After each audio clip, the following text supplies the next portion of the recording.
Baltimaal viibib praegu istutab koos meiega puu rahusõnumi tooja, ÜRO rahusaadik endine Kutsin Mihata, kes läbib praegu Balti keti 600 kilomeetrist teed. Ta alustas 5.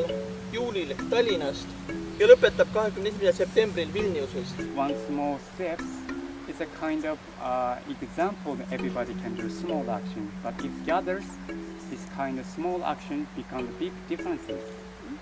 And on the way, I always try to plant tree too. Ja oma teel ma püüan alati ka kuskile istutada puu.